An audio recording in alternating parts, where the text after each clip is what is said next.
वित्त मंत्री निर्मला सीतारमण ने टैक्स पेयर के हक में बड़ी आवाज उठाई है। उन्होंने कहा है कि टैक्स पेयर्स और बिजनेस का अननेसेसरी हरासमेंट नहीं होना चाहिए और उनको जो कम्युनिकेशन इनकम टैक्स डिपार्टमेंट की तरफ से जाए वो सिंपल भाषा में हो ताकि उनको जवाब देने में आसानी हो। इस बारे में बातचीत करने के लिए हमारे साथ मौजूद हैं इनकम टैक्स डिपार्टमेंट के मुखिया और CBDT chairman Shri Ravi Agarwal sir. CNBC Awaaz में आपका स्वागत है सर।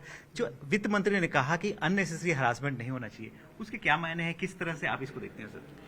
देखिए, हम अगर देखें तो साल में करीब 8 करोड़ से ज़्यादा रिटर्न्स फाइल होते हैं, टैक्स पे रिटर्न फाइल करते हैं। और हम लोग जो विभाग की तरफ से जो नोटिस जाते हैं स्क्रूटनी के कंटेक्स्ट में, वो अगर एज ए परसेंटेज लेके चलें तो परसेंटेज के हिसाब से करीब 0.2 या 0.3% होता है। तो उस हिसाब से ऐसा नहीं है कि बहुत ज़्यादा लोगों को इस तरह के हैरेसमेंट उस सेंस में होता है। बट हाँ, कई इश्यूज़ के ऊपर हो सकता है टैक्स पेयर ये उसको महसूस हो कि जो जिस तरह से विभाग को उसको उस इशू को हैंडल करना चाहिए था वो शायद उसकी एक्सपेक्टेशंस के हिसाब से नहीं है।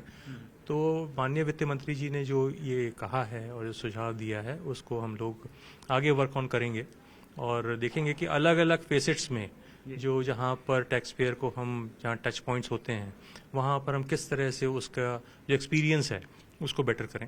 और भाषा को लेकर जो कहा कि भाषा बहुत क्लिष्ट और बहुत ही कानूनी और कह सकते हैं ना कि बहुत ही भाषा होती है, उस भाषा को लेकर कैसे करेगी इनकम टैक्स डिपार्टमेंट? तो जो जहाँ तक भाषा की बात है वो जो पुराना हमारा लीगेसी एक्ट आ रहा है उसकी भाषा भी उसी तरह से क्लिष्ट है और वो नोटिस जब उसको दिया जाता है तो वो उसी भाषा को बोरो किया जाता है।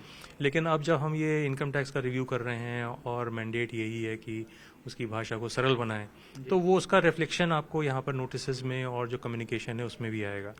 दूसरा कि अब जो बेसिक अप्रोच है वो नज अप्रोच है, ना कि टैक्स पेयर को नोटिस उस तरह से देने की बात है। तो नज का अप्रोच का मतलब ये हुआ कि हम कम्युनिकेट कर रहे हैं कि भाई ये इशू है, इसके ऊपर अगर आप कंप्लाई कर देंगे तो देन इट इज ओके। सो क्योंकि अप्रोच में ही अब डिफरेंस हो गया और टैक्स पेयर फ्रेंडली अप्रोच हो गई है, तो उसी हिसाब से जो है आपका कम्युनिकेशन है वो भी उसी हिसाब से उसी की भाषा होगी। We will be working on that और काम किया है हमने। जैसे आप विदित होगा कि पिछले 5-7 साल में हमने इस चीज़ के ऊपर काम किया है। ईमेल से अब जाता है, ईमेल्स में जो भाषा है वो इनफॉर्मल है, फॉर्मल भाषा की जगह इनफॉर्मल भाषा है।